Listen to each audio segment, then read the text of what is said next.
आपण पाहत आहात नाशिक खबर न्यूज, जनतेचे हक्काचे व्यासपीठ। त्याच्यावर मी स्पष्टीकरण मागितलेलं आहे। जसं 17 लाख नावं आम्ही मुंबई महानगरपालिकेच्या वेळीची संभाव्य दुबार ही काढून दिली होती। अर्थात त्याच्यात काही कॉमन मराठी नाव असतील किंवा कॉमन नावं जी होती, त्याच्यात एकच नाव फोटो विना 6-7 वेळा एकच यायचं, की संभाव्य दुबार म्हणून। आता ही देखील आम्ही त्यांना विनंती केलेली आहे आणि कदाचित त्याचं काम सुरू आहे त्यांच्याकडे, की असं तुमच्याकडे एक सॉफ्टवेअर असलं पाहिजे, नाहीतर आमची मदत घ्या तुम्ही। त्याच्यात एक सुद्धा बिहली असण्याची गरज नाही। आम्ही तुम्हाला आमच्या ऑफिसमधून देतो। पण जर आलोक देशपांडे हे नाव 7 वेळा येत असेल, तर तुमचा फोटो त्याला मॅच होतोय का? तर ते सॉफ्टवेअर तुम्ही आता केलं पाहिजे। जर एवढी यंत्रणा पुढे गेली, आर्टिफिशियल इंटेलिजन्स आलेला आहे। आता अजून एक वेगळी चर्चा देशात चालू आहे, की आपला देश आर्टिफिशियल इंटेलिजन्समध्ये जगाच्या कुठेही याच्यावर नाहीये। त्याच्यात मागे पडतोय आपण। पण हे होत असताना कमीत कमी निवडणुकीसाठी आर्टिफिशियल इंटेलिजन्स लावून किंवा जे काही सॉफ्टवेअर लावून तुम्ही संभाव्य दुबार, ते खरोखर संभाव्य दुबार आहेत, की वेगळी-वेगळी नावं एकाच नावाचे वेगळे-वेगळे लोक आहेत, हे फोटोच्या ह्यानी तरी शोधायला पाहिजे। तर आम्ही आमचं कर्तव्याचं पालन करत आहोत आणि आपलं बरोबर आहे 100% आम्ही पक्ष म्हणून प्रत्येक जण महाविकास आघाडीतला आता त्याच्याच मागलेलो आहे। प्री मॅपिंग सुरू झालेलं आहे, BLA वाढवायचं कसं सुरू झालेलं आहे, अगदी घरोघरी आम्ही पोहोचत आहोत। आपल्याला आठवत असेल महानगरपालिकेच्या आधी पण शिवसेना उद्धव बाळासाहेब ठाकरे पक्षाने आम्ही कुठे तेव्हा त्याचं हे नव्हतं केलं कुठे प्रेसमध्ये वगैरे, पण शाखेत जाऊन आम्ही घर टू घर मॅपिंग केलं होतं आणि बोगस मतदार काढले होते। तर जसं मी सांगितलं ना, जबाबदारी दोघांकडे आहे. नाही, यांनी एक मुद्दा यांनी एक जो मुद्दा सांगितला तो आम्ही परत सांगतो। आम्ही ही मागणी केलेली आहे, तुम्ही त्याचा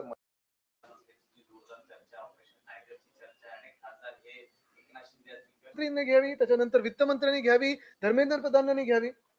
आज हे कोण आमदार आमच्याकडे येतंय, आमचे खासदार कुठे जातायत, कोण नगरसेवक आमच्याकडे येतंय, हे सगळं एका बाजूला। पण दुसऱ्या बाजूला आपण जर पाहिलं तर देशाचे हाल खरोखर बिघडलेले आहेत। रुपये कितीवर आहे आता रुपया?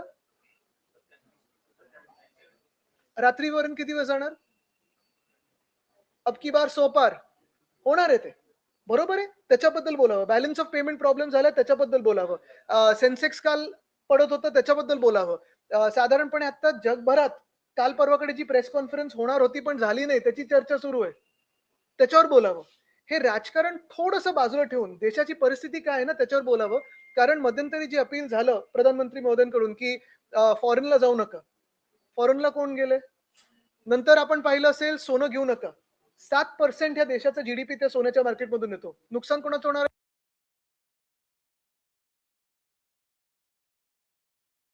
ज्या लोकांनी, ज्या सोने बाजारांनी त्यांना मतदान केलं। साधारणपणे वर्क फ्रॉम होम तुम्ही मला सांगा वर्क फ्रॉम तर मला ते राजकारण बाजूला ठेवून भाजपने ह्याच्यावर पण चर्चेवर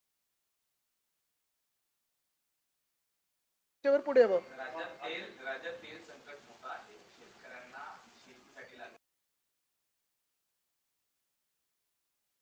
ट्रॅक्टरमध्ये भरायला तेल नाहीये, पंपांवरती इथेनॉल मिळेल ना आता खूप।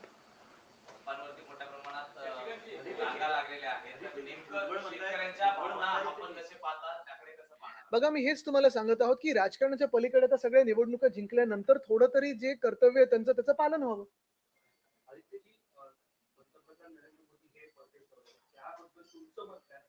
आज मी फक्त SIR बद्दल बोलायला गेलेलो इथे।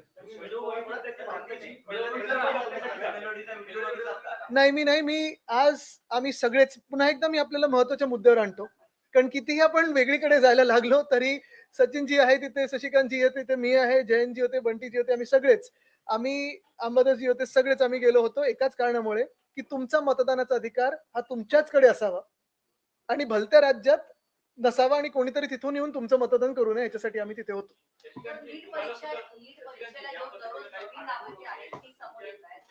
एक मिनिट, हे झालं तर नीटवर पण बोलू। तुम्ही तर सेम उत्तर कॉपी पेस्ट करून द्या। त्यांनी सांगितल्याप्रमाणे फक्त आता SR बरोबर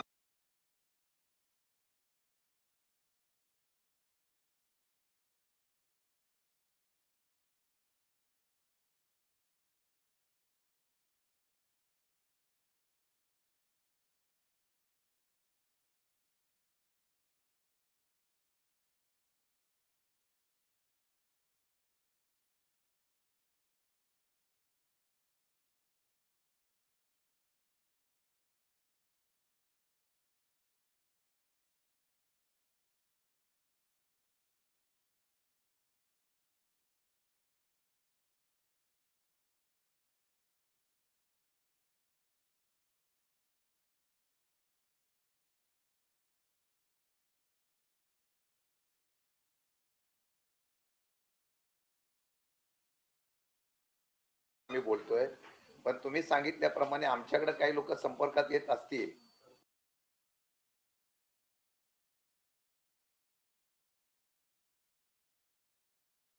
पण दुर्दैव असं आहे की जे काही 3-4 महत्वाचे लोक पकडले गेलेत ते महाराष्ट्रातूनच आहेत.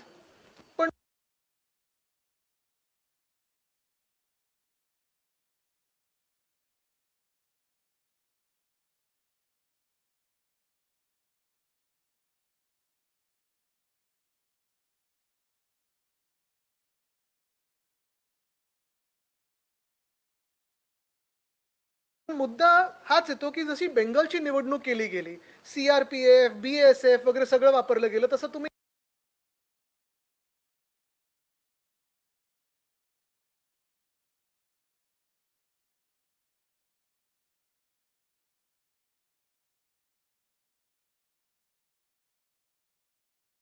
2-3 वर्ष ज्या अभ्यासाच्या ह्याच्यातून जातात, त्यांचे फीवर खर्च जो झाला असेल, जे काही टेन्शन असेल, स्ट्रेस असेल, याला जबाबदार कोण आहे?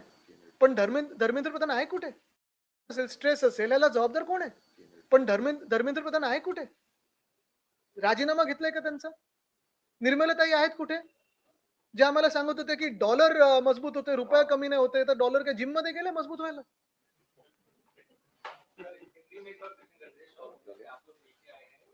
जी. दागिन्यांची आवड आणि विश्वासाची जोड म्हणजेच मंडलिक बंधू सराफ. आमच्याकडे तुम्हाला मिळेल शुद्ध सोन्याची हमी आणि मन मोहून टाकणाऱ्या नवनवीन आकर्षक डिझाईन्स. तुमच्या जुन्या सोन्याला मिळवा अगदी योग्य दर आणि आमच्या सोप्या हप्त्यांच्या सुवर्ण बचत योजनेचा आजच लाभ घ्या. आमची नम्र आणि विश्वासार्ह सेवा तुम्हाला नक्कीच आवडेल. अधिक मासाच्या पवित्र पर्वानिमित्त खास फॅन्सी जोडवी, पैंजण आणि तुमच्या लाडक्या जावयासाठी वाण आमच्याकडे उपलब्ध आहे. तसेच मन प्रसन्न करणाऱ्या शुद्ध चांदीच्या देवदेवतांच्या मूर्ती, पूजा साहित्य आणि भेटवस्तूंचा खास संग्रह एकदा नक्की पहा. उत्तम गुणवत्ता आणि विश्वासाची खात्री. आजच सप्रेम भेट द्या मंडलिक बंधू सराफ यांना.